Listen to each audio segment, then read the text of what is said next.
Gift સિટીમાં દારૂની છૂટ પર એબીપી અસ્મિતાનો સર્વે।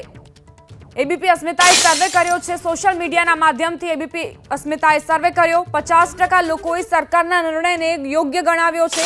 50% લોકોએ સરકારના નિર્ણયને અયોગ્ય ગણાવ્યો છે। તો ઘણા એવા લોકો છે જે એવું માની રહ્યા છે કે આ નિર્ણય યોગ્ય છે, ઉચિત છે। ઘણા એવા લોકો છે જે એવું માની રહ્યા છે કે આ નિર્ણય બિલકુલ અયોગ્ય છે, આ નિર્ણય ન લેવાવો જોઈએ। ગિફ્ટ સિટીમાં દારૂની છૂટ પર એબીપી અસ્મિતાએ સર્વે કર્યો। આપ જોઈ શકો છો, અહીં અમે સવાલ કર્યો હતો કે શું ગિફ્ટ સિટીમાં દારૂના સેવનને આપેલી સરકારની મંજૂરીને આપ યોગ્ય માનો છો? તો કઈ રીતે અત્યારના જે આંકડા છે તે તમારી ટેલિવિઝન સ્ક્રીન પર છે। અમારા સંવાદદાતા કલ્પેશ રાવલ જોડાઈ ગયા છે વધુ જાણકારી સાથે। કલ્પેશ, ગિફ્ટ સિટીમાં જે દારૂની છૂટ આપવામાં આવી છે, મિશ્ર પ્રતિસાદ મળી રહ્યો છે, શું જાણકારી તેને લઈ? દીપા, ગઈકાલે મોડી સાંજે જ્યારથી જ આ નિર્ણય લેવાયો ત્યારથી જ આખો મુદ્દો જે છે એ હોટ ટોપિક છે।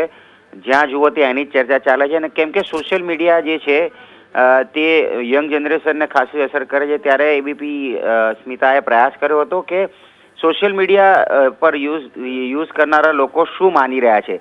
તો આશ્ચર્યજનક અને રસપ્રદ પરિણામ આવી રહ્યા છે કે આ જે નિર્ણય છે એને 50% જે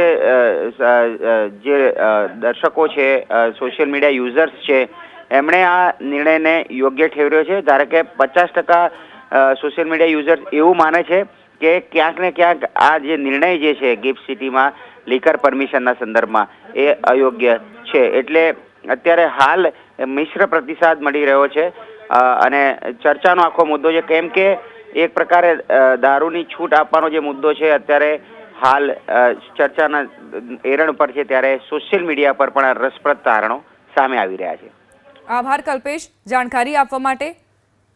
તો સોશિયલ મીડિયા પર મિશ્ર પ્રતિસાદ મળી રહ્યો છે। કેટલાક લોકોનું માનવું છે કે આ નિર્ણય યોગ્ય છે, કેટલાક લોકો આ નિર્ણયના વિરુદ્ધમાં છે। જો કે આ જે ચર્ચા છે તે આગામી સમયમાં પણ ચાલુ જ રહેશે તેવું માનવામાં આવી રહ્યું છે।